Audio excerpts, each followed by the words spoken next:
ওরা আমাদের থেকে তথ্য প্রযুক্তিতে অগ্রসর থাকতে পারে, তারা অবকাঠামোতে আমাদের থেকে 200 বছর এগিয়ে থাকতে পারে, কিন্তু পরিবার ব্যবস্থাপনা আমরা ওদের থেকে 500 বছর এগিয়ে আছি। আমাদের এখানকার স্বামী স্ত্রীর মধ্যে তার ভালোবাসা, এটা তাদের দেশে সোনার হরিণ। আমাদের এখানকার সন্তানের সাথে বাবা মার বন্ডিং, তাদের দুষ্প্রাপ্য।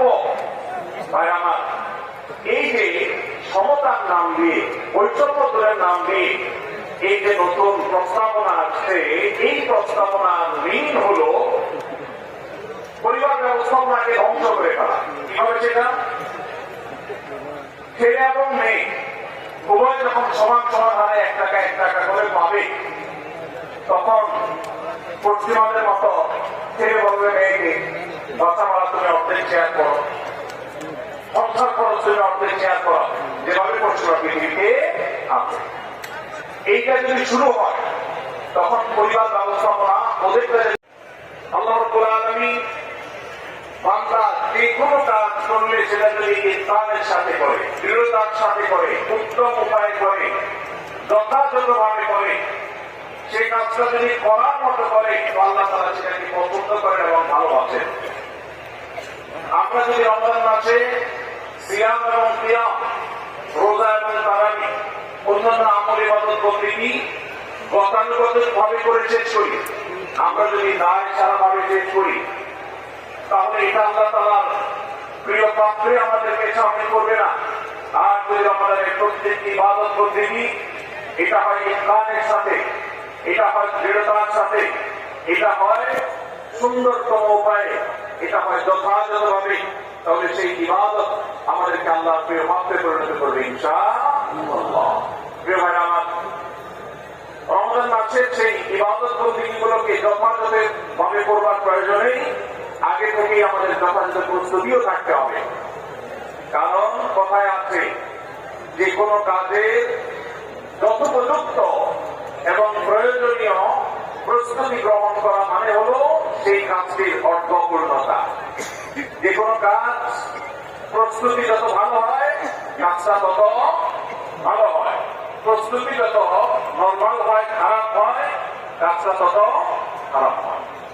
এই জন্য আমরা রমজান মাসকে যদি অর্থবহ এবং আমাদের লাইফ চেঞ্জিং ইবাদতের মৌসুম হিসাবে, সিজন হিসাবে গ্রহণ করতে চাই, তাহলে এখন থেকে তার জন্য আমাদের সুনির্দিষ্ট প্ল্যান, পরিকল্পনা থাকতে হবে, প্রস্তুতি থাকতে হবে। আল্লাহ রাব্বুল আলামিন আমাদের সবাইকে সে তৌফিক দান করুন। এই যে রমাদান আসছে আর কয়েকদিন পর, কারা কারা এই রমাদানকে সবচেয়ে সুন্দরভাবে ব্যবহার করতে চান, তা তোলেন। আল্লাহ রাব্বুল আলামিন আমাদের সবার হাতগুলো কবুল মঞ্জুর করুন। আমিন। এই রমাদান মাস আসার বহু আগে থেকে আমাদের সোনালী যুগের স্বর্ণ মানবেরা যারা ছিলেন, মুহাম্মদুর রাসূলুল্লাহ সাল্লাল্লাহু আলাইহি ওয়াসাল্লামের হাতে গড়া সাহাবায়ে কেরাম, সাহাবীদের শিষ্যত্ব পাওয়া, সান্নিধ্য পাওয়া, তাদের সান্নিধ্যের সৌরভে স্নিগ্ধ হওয়া সেই তাবেঈগণ, তারা রমজানের যথেষ্ট আগে থেকে সুনির্দিষ্ট প্ল্যান প্রোগ্রাম করে প্রস্তুতি গ্রহণ করতেন। একজন প্রখ্যাত তাবেঈ আছেন, সাহাবীদের শিষ্যত্ব পেয়েছেন, এরকম একজন তাবেঈ আছেন, তার নাম ছিল মুআল্লা ইবনে ইয়াজিদ।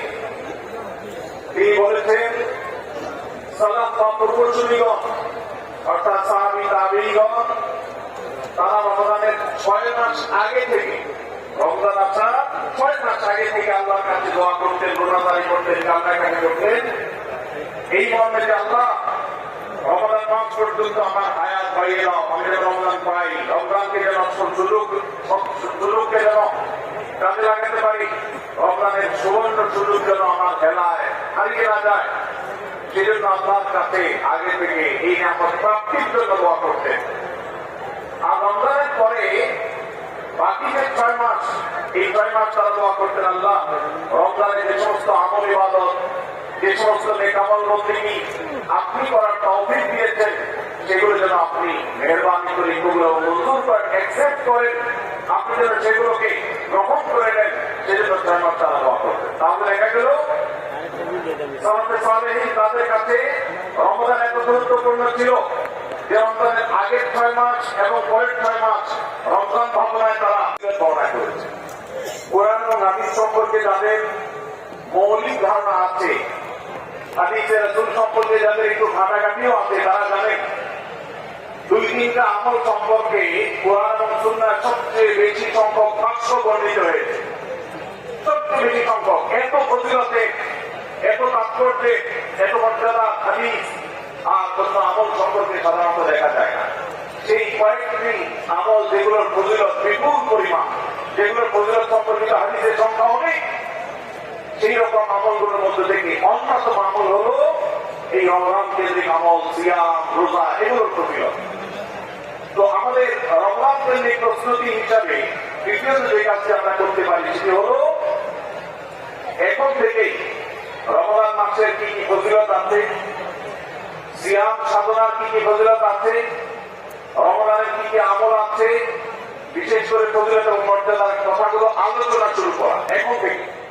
বাসা বাড়িতে গোল হয়ে কোন নির্দিষ্ট বইকে কেন্দ্র করে পাঠচক্র হতে পারে, গ্রুপ স্টাডি হতে পারে, পর্যালোচনা হতে পারে যে রমজান মাসের কি কি মাহাত্ম্য আছে, এক একজন এক একটা বললেন। এই আলোচনা পর্যালোচনার মধ্য দিয়ে মনোজগতে রমজানের জন্য এক ধরনের প্রস্তুতি, এক ধরনের আবহ তৈরি হবে ইনশাআল্লাহ। এই জন্য দ্বিতীয় প্রস্তুতি হিসাবে আমরা এই কাজটি ইনশাআল্লাহ করবো, সেটা হলো রমজানের ফজিলত, রমজানের মর্যাদা, সিয়ামের ফজিলত, অন্যান্য আমলের উপকারিতা, সেগুলো নিয়ে আমরা বিশেষ পর্যালোচনা করবো। যত বেশি আপনি আগে থেকে পর্যালোচনা করবেন, রমজানের প্রতি আপনার তৃষ্ণা, সিয়াম সাধনার প্রতি আপনার ভেতরে আকাঙ্ক্ষা, প্রত্যাশা এবং প্রতীক্ষা, এটা আপনার মধ্যে বাড়তে থাকবে এবং রমজানের প্রতিটা মিনিটকে কাজে লাগাবার জন্য তাগাদ আপনার ভিতরে অনুভব হবে ইনশাআল্লাহ। নাম্বার 3, তৃতীয় প্রস্তুতি হলো আমাদেরকে প্রতিজ্ঞা করতে হবে এই আজকাল চাপ দেখার আমলটা বিলুপ্ত হয়ে গেছে, অনেকটাই হারিয়ে যাচ্ছে। চাপ দেখা কমিটি ছাড়া সাধারণ মানুষ চাপ দেখতে আমরা ভুলে গেছি। আমরা চাপ দেখি কিন্তু ফেসবুকে, আকাশে না। চাপ কি ফেসবুকে দেখবেন না আকাশে দেখবেন? সবাই যদি তার ফেসবুকে খুঁজে তাহলে আকাশে সরকারি কিন্তু লোক খুঁজবে, এলান কমিটির লোকজন খুঁজবে। এলান কমিটির লোকদের উপরে ভরসা করে যদি এই কোটি কোটি মানুষ তাদের রোজা রাখে, তাহলে প্রায় বছর দেখেন গন্ডগোল লাগে। তা উঠছে আবার উঠে নাই, উঠে নাই ঘোষণা হয়ে আবার 11টা বাজে 10টা বাজে উঠছে। এই ঘটনা হয় না? হয় না? এই ঘটনা এই জন্য হয় যে আমরা সবাই চাঁদ দেখার দায়িত্বটা পালন করি না। আমি বলেছেন সৌমলি রুটিয়াতি, রুটিয়াতি, তোমরা রোজা রাখো চাঁদ দেখে, আবার ঈদও করো চাঁদ দেখে। এই জন্য 29শে শাবান পশ্চিম আকাশে চাঁদ বোঝার চেষ্টা করবেন সন্ধ্যার সময়। চেষ্টা করবেন না ইনশাআল্লাহ? চেষ্টা করে যদি চাঁদ দেখতে নাও পারেন তারপর আপনি সওয়াব পাবেন। আর যদি চাঁদ দেখেন তাহলে দোয়া করবেন আল্লাহুম্মা আইল্লাহু আলাইনা বিল ইয়ুমনি ওয়াল ঈমান ওয়াস সালামাতি ওয়াল ইসলাম রাব্বি ওয়া রাব্বুকাল্লাহ। হে আল্লাহ, এই চাঁদকে আপনি বরকত এবং ঈমান দিয়ে আমার জন্য পরিপূর্ণ করে দিন। এই মাস আমার জন্য নিরাপদ এবং ইসলাম দিয়ে পরিপূর্ণ করে দিন। এই চাঁদ তোমার আমার পালনকর্তা একজন আল্লাহ। অতএব এই চাঁদ দেখার চেষ্টা করবো। এটাও রমজানের প্রিপারেশন, রমজানের প্রস্তুতির অংশ। 11 নম্বর হলো আল্লাহর কাছে ভাই চোখের পানি ফেলে এখন থেকে দোয়া করবো, আল্লাহ এই যে রমজান আসছে এটা যেন আমার জন্য লাইফ চেঞ্জিং হয়, এটা যেন আমার জীবন পরিবর্তনকারী হয়, এটা যেন আমাকে মুস্তাকি বানিয়ে ছাড়ে, এটা যেন আমাকে কামল ওয়ালা বানিয়ে দেয়, এটা যেন আমার জীবনে বিশাল অ্যাচিভমেন্ট এনে দেয়, এটা যেন আমাকে মাগফিরাত পাইয়ে দেয়, এটা যেন আমাকে নাজাত পাইয়ে দেয়, এটা যেন আমাকে জান্নাতের উপযুক্ত করে। এই রমজান যেন আমাকে জাহান্নামীদের তালিকা থেকে আমার নামকে কাটানোর নিশ্চয়তা এনে দেয়। সেইভাবে রমজানকে কাটাবার জন্য আপনি তৌফিক দান করুন। এখন থেকে আল্লাহর কাছে এই বরাদ্দ আদায় করতে হবে, পেয়ে নিতে হবে এবং সেটার জন্য দোয়া করতে হবে। এই দোয়াটা হলো একাদশ এবং সর্বশেষ প্রস্তুতি। চেষ্টা করা যাবে না ইনশাআল্লাহ? রমজান উপলক্ষে আস-সুন্নাহ ফাউন্ডেশন থেকে আমরা একটা ঘোষণা গত বছরে দিয়ে রেখেছি, ইনশাআল্লাহ এই রমজানে সেটা কার্যকর হবে। সেটা হলো যে রমজান মাসে যদি কেউ পুরো কোরআনকারী অর্থ সহকারে বুঝে পড়ে, মাদ্রাসা নিচের ক্লাসের ছাত্ররা তারা ছুটি করতে পারবে, উপরের ক্লাসের ছাত্র অথবা আলেম ওলামা তাদের জন্য এটা না, কারণ তারা তো এই কম্পিটিশনে এমনিতেই ভালো করবে। এটা আমাদের সাধারণ শিক্ষিত ভাইদের জন্য, স্কুল কলেজের ভাইদের জন্য সর্বস্তরের নারী পুরুষ দেশে বিদেশে প্রবাসে থাকা সব মানুষদের জন্য উন্মুক্ত। অনলাইনে নিজস্ব ওয়েবসাইটে আমরা এই পরীক্ষা নিয়ে থাকি। 6টি ধাপে সারা বছর নেওয়া হয়েছে। এখন সামনে রমাদানে যেটা হবে সেটা মূল। এই কেউ তারা আগে কোনো ধাপ